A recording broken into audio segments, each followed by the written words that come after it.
ॐ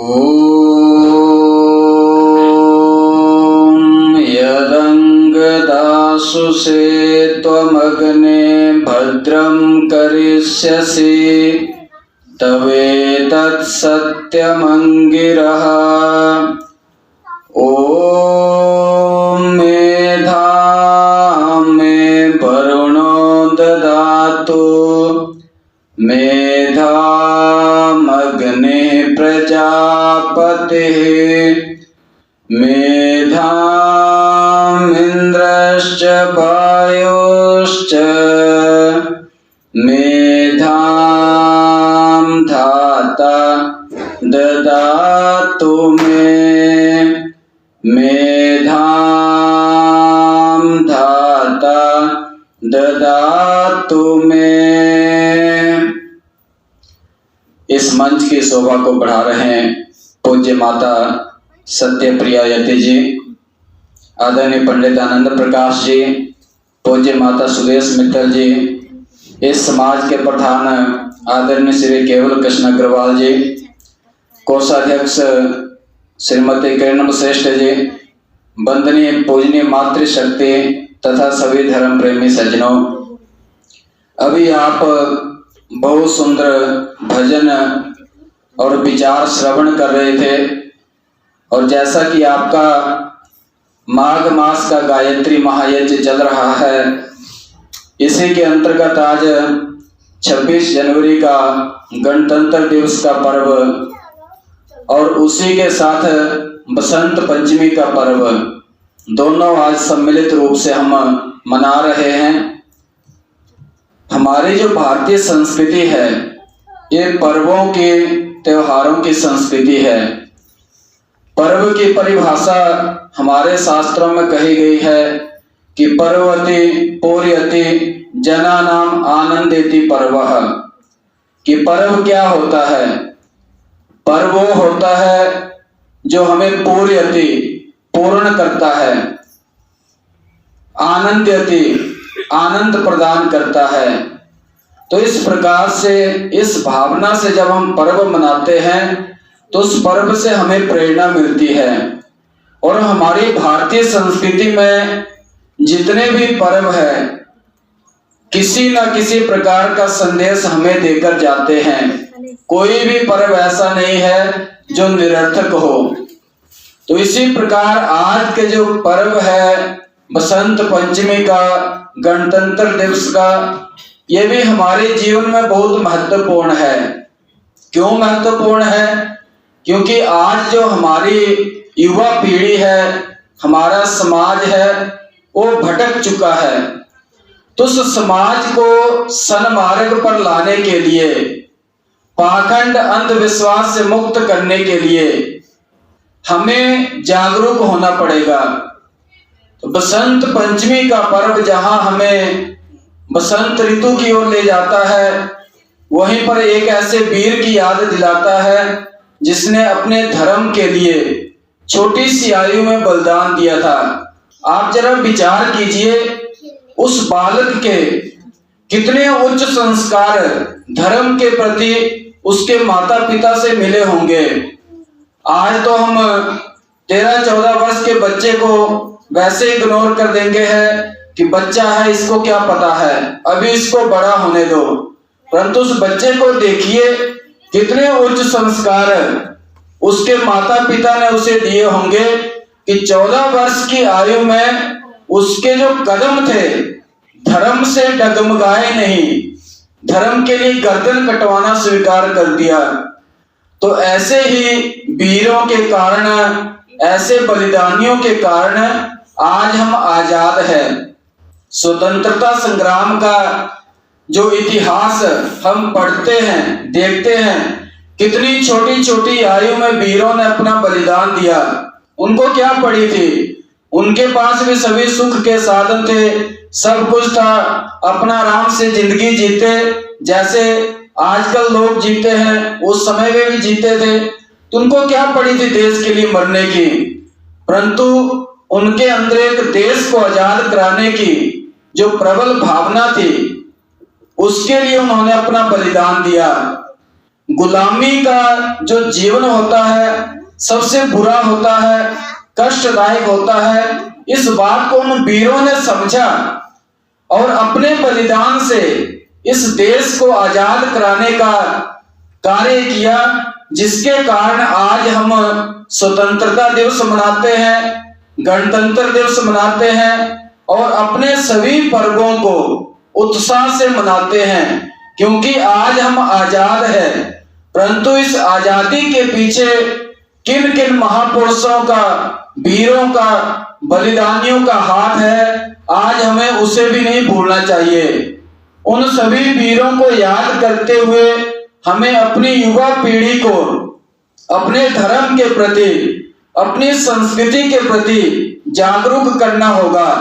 आज जो युवा पीढ़ी है वो अपने धर्म से, अपनी संस्कृति से विमुख हो रही है। उसका कारण है हमारी जो शिक्षा पद्धति है, हमारी जो स्कूलों में पढ़ाया जाता है। लॉर्ड मैकाले ने सन 1835 में ब्रिटिश पार्लियामेंट में ये बात कही थी कि अगर आप भारत को लंबे समय तक गुलाम बनाना चाहते हैं तो उसकी जो शिक्षा पद्धति है उसमें आपको परिवर्तन करना होगा।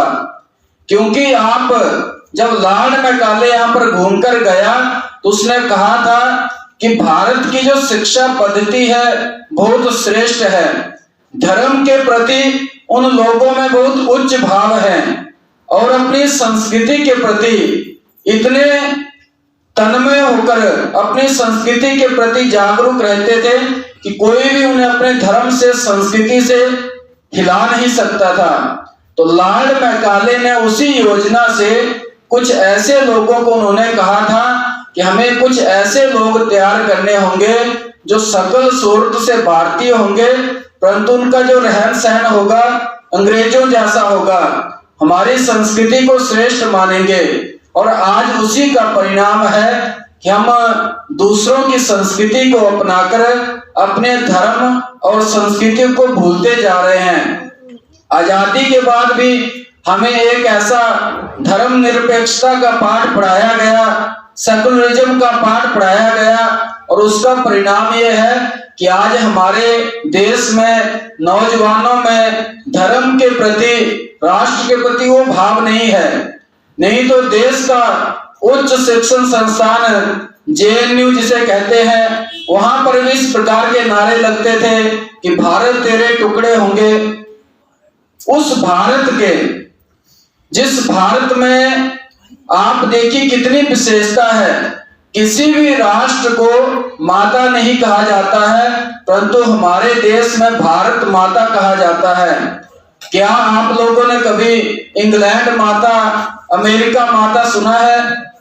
हम अपने देश को माता कहते हैं और कहते हैं भारत तेरे टुकड़े होंगे। हम अपनी माँ के टुकड़े करना चाहते हैं। कैसा उनको वहां पर पाठ, किस प्रकार की शिक्षा दी जाती होगी? तो ये सब लॉर्ड मैकाले की जो योजना थी। आज भी भले हम आजाद है, परंतु एक ऐसा सेकुलरिज्म का पाठ पढ़ाया जा रहा है जिसके कारण हमारी बहन बेटियों के कितने कितने टुकड़े हो रहे हैं। उन्हें किस प्रकार लव जिहाद के नाम से फंसाया जाता है, उन्हें मारा जाता है, कितने कितने उनके टुकड़े करके सूटकेस में बंद किया जाता है। कारण क्या है? आज हमने अपने बच्चों को अपने धर्म के प्रति, अपने राष्ट्र के प्रति, अपनी संस्कृति के प्रति जागरूक नहीं किया है। हम ये कह देते हैं कि अभी बच्चा है, इसे क्या अभी धर्म से लेना है, अभी क्या अपनी संस्कृति से लेना है, जब बड़ा हो जाएगा तो समझ आ जाएगी। तो ऐसा नहीं है। अगर हम बचपन से अपने बच्चों को अच्छे संस्कार देंगे, धर्म के प्रति जागरूक करेंगे, तभी वो बड़ा होकर अपने धर्म के प्रति, संस्कृति के प्रति जागरूक बनेगा। और जिस राष्ट्र को मां का दर्जा दिया गया है, उस राष्ट्र के प्रति हमारा क्या कर्तव्य होना चाहिए? वेद कहता है माता भूमि पुत्रो अहम पृथिव्याम वयम तुभ्यम बलिर्हृष्याम। ये भूमि हमारी माता है, हम सभी इसके पुत्र हैं। इसकी रक्षा के लिए हम स्वयं को न्यौछावर कर देंगे। स्वयं का बलिदान कर देंगे। तो आज हमारे अंदर बलिदान की भावना, त्याग की भावना होनी चाहिए। आज वो समय नहीं है कि हमें अपनी गर्दन कटवानी पड़े, इतना बुरा समय भी नहीं है, परंतु फिर भी हमें अपने धर्म के प्रति इतना जागरूक होना पड़ेगा कि कोई भी अगर अपने धर्म पर उंगली उठाता है तो उसे जवाब देने का साहस हमारे अंदर हो।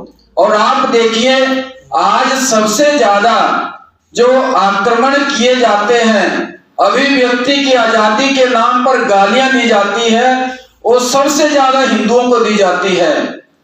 चाहे वो देवी देवताओं को गालियां दे, महापुरुषों का अपमान करे, किसी भी प्रकार से हमारे हिंदू धर्म को सबसे अधिक टारगेट किया जाता है, क्योंकि हम संगठित नहीं है, हम जागरूक नहीं है, हम धर्म के नाम पर बटे हुए हैं, जातियों के नाम पर बटे हुए हैं। तो जब तक हमारे अंदर एकता नहीं होगी तब तक हमें इसी प्रकार गालियां दी जाती रहेंगी। हकीकत राय के समय में क्या हुआ था, एक जब स्कूल में बैठे थे तो उनके जो साथी थे सभी मुसलमान थे, तो उन्होंने कुछ देवी देवताओं के बारे में गलत कह दिया। तो वीर हकीकत राय उसने भी उल्टा उन्हें कह दिया कि जैसा आप मुझे कह रहे हैं, मेरे देवी देवताओं को कह रहे हैं, ऐसे ही आप अपने जो इष्ट है फातिमा है उनके लिए समझिए। तो इतनी सी बात पर इतना बवाल हो गया कि उस बालक के सामने शर्तें रखी गई कि या तो मुसलमान बन जाओ या अपनी गर्दन कटवाओ, क्योंकि उस समय मुगलों का राज था और बेअदबी करना, उनके धर्म को गाली देना मृत्यु दंड के बराबर था। उस बालक ने अपनी गर्दन कटवा दी, परंतु अपने धर्म को नहीं त्यागा। तो ऐसे ही आज भी अभिव्यक्ति की आजादी के नाम पर हमारे धर्म को गालियां दी जाती है, हमारे धर्म का मजाक उड़ाया जाता है और हमारी परीक्षा ली जाती है। और जब हम एकजुट हो जाएंगे, संगठित हो जाएंगे, तो किसी का यह साहस नहीं होगा कि हमारे धर्म का अपमान करें। अभी कुछ दिन पहले एक विवाद चला था बागेश्वर धाम के विषय में। वहां के जो संत है आचार्य धीरेन्द्र शास्त्री, उन्होंने कुछ जो मतांतरण करवाते थे, धर्म परिवर्तन करवाते थे, उन लोगों के खिलाफ उन्होंने अपनी आवाज उठाई, शुद्धिकरण का कार्य प्रारंभ किया। और जो ईसाई बन चुके लोग थे, आज हम अपने पंजाब को देखें तो सबसे अधिक जो धर्मांतरण चल रहा है वो हमारे पंजाब में है। पूरे गांव के गांव अपने धर्म को छोड़कर ईसाई बन चुके हैं और एशिया का सबसे बड़ा चर्च यहाँ पर बन रहा है। तो जब उन्होंने इसके खिलाफ आवाज उठाई, शुद्धिकरण का कार्य किया, तो लोगों के निशाने पर आ गए। और पिछले दिनों आपने देखा होगा कितनी मीडिया वहां पर इकट्ठी हो गई थी और कितना उनकी परीक्षा ली गई कि आप कैसे ये चमत्कार, जो भी है, हम चमत्कार में विश्वास नहीं करते हैं। मूर्ति पूजा आर्य समाज में नहीं होती है, आर्य समाज मूर्ति पूजा का विरोध करता है, परंतु जो धर्म के लिए, अपनी संस्कृति के लिए, अपने राष्ट्र के लिए कार्य करेगा उसका साथ तो हमें देना पड़ेगा। और उन्होंने जो शुद्धिकरण का जो कार्य किया था, लोगों को जागरूक करने का कार्य, वो राष्ट्र के लिए था। वो किसी अपने भले ही जिस प्रकार से अपना प्रचार करते हैं, जो भी करते हैं, हम उनका समर्थन इस बात का नहीं करते हैं, परंतु राष्ट्र के लिए जो कार्य वो कर रहे हैं उसका हमें समर्थन करना चाहिए। अगर हम उनका समर्थन नहीं करेंगे तो कौन आगे आकर हिंदू धर्म की रक्षा करेगा, हिंदुओं को बचाएगा। एक समय ऐसा आएगा कि हिंदू नाम मात्र भी देखने को नहीं मिलेंगे, क्योंकि इस प्रकार की योजनाएं चल रही है, इस प्रकार का पाठ पढ़ाया जा रहा है। तो हमें आज अपने धर्म के प्रति, अपनी संस्कृति के प्रति जागरूक होने की आवश्यकता है और अपने राष्ट्र के प्रति अपनी युवा पीढ़ी को जागरूक करना है कि हमारा धर्म क्या है, राष्ट्र के प्रति कर्तव्य क्या है, मातृभूमि के प्रति कर्तव्य क्या है। जिस राष्ट्र को हम मां मानते हैं उसके प्रति हमारी क्या भावना होनी चाहिए। रामायण का एक प्रसंग आता है जब मर्यादा पुरुषोत्तम भगवान राम ने लंका पर विजय प्राप्त कर ली, तो वहां पर लक्ष्मण उनसे कहते हैं कि देखो हम यहाँ पर बैठे हैं, बहुत सुख से अब विभीषण आपको राजा बनाना चाहता है, क्यों ना आप यहीं के राजा बन जाओ, अयोध्या में जाकर क्या करोगे, हो सकता है भरत राज्य देने से इनकार कर दे, 14 वर्ष के अंदर उसके मन में कोई ऐसा भाव आ गया हो। तो मर्यादा पुरुषोत्तम श्री राम क्या कहते हैं कि अपि स्वर्णमयी लंका ना च मे रोचते लक्ष्मण, जननी जन्म भूमिश्च स्वर्गादपि गर्यसि। वो कहते हैं कि लक्ष्मण, ये सोने की लंका भी मुझे अच्छी नहीं लग रही है। जननी जन्म भूमिश्च, जन्म देने वाली माता, और जन्म भूमि का जो सुख है वो स्वर्ग के सुख से भी बढ़कर है। तो आज हमें अपने बच्चों के अंदर, अपनी युवा पीढ़ी के अंदर यही भाव पैदा करने हैं, अपने माता पिता के प्रति, अपनी मातृभूमि के प्रति, अपने राष्ट्र के प्रति, अपने समाज के प्रति। जिस दिन हमारी युवा पीढ़ी अपने धर्म के प्रति, अपनी संस्कृति के प्रति जागरूक हो जाएगी, उस दिन किसी का ये साहस नहीं होगा कि भारत तेरे टुकड़े होंगे इस प्रकार के नारे लगा दे, भारत माता को गालियां दे, अपने धर्म को गालियां दे, किसी का ये साहस नहीं होगा। परंतु उसके लिए हमें एकजुट होने की आवश्यकता है। वेद कहता है वयम राष्ट्रे जागृयाम पुरोहिता, हम सभी इस राष्ट्र के जागरूक प्रहरी हैं। तो हमारा इतना कर्तव्य तो बनता है कि हम अपने राष्ट्र के प्रति हमारा जो कर्तव्य है उसका हम पालन करें। जो जो कार्य हम करते हैं, अगर उस कार्य को भी हम ईमानदारी से करते हैं, सच्ची निष्ठा से करते हैं, तो ही हमारे लिए राष्ट्रभक्ति है।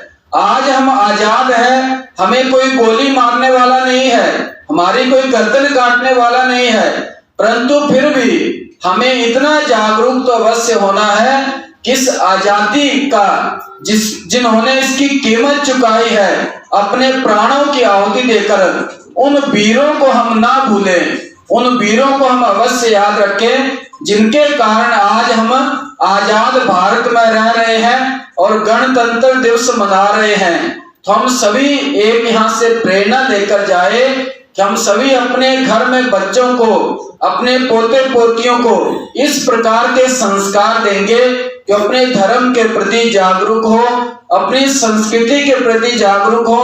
कुछ समय के लिए थोड़ा सा समय हम ऐसा निकालें जिसमें हम अपने घर के छोटे बच्चों को चाहे कोई लालच देकर बिठाइए, चाहे किसी भी प्रकार से बिठाइए, परंतु उन्हें थोड़े समय के लिए अपने पास बिठाकर अपने धर्म की शिक्षा दीजिए, अपनी संस्कृति के बारे में बताइए, माता पिता की सेवा करनी चाहिए इस प्रकार बताइए, ऐसे संस्कार दीजिए जिससे बड़े होकर चरित्रवान बने, राष्ट्रभक्त बने, मातृभक्त बने, पितृभक्त बने।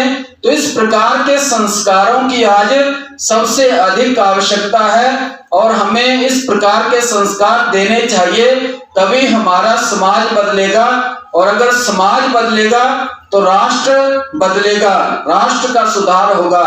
तो हम सभी यहाँ से एक भाव लेकर जाए कि जैसे वीर हकीकत राय ने अपने धर्म के लिए बलिदान दिया था, देश के वीरों ने आजादी के लिए बलिदान दिया था, उस बलिदान की परंपरा को हम आगे बढ़ाएंगे। क्योंकि कवि ने कहा है कि अगर हम शहीदों के बलिदान को भूल जाएंगे तो हम कभी भी आजादी का मूल्य नहीं समझ सकते।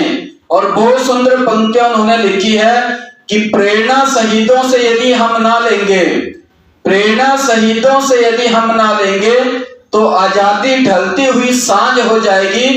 यदि वीरों की पूजा हम नहीं करेंगे, यदि वीरों की पूजा हम नहीं करेंगे तो सच मानो वीरता बांझ हो जाएगी।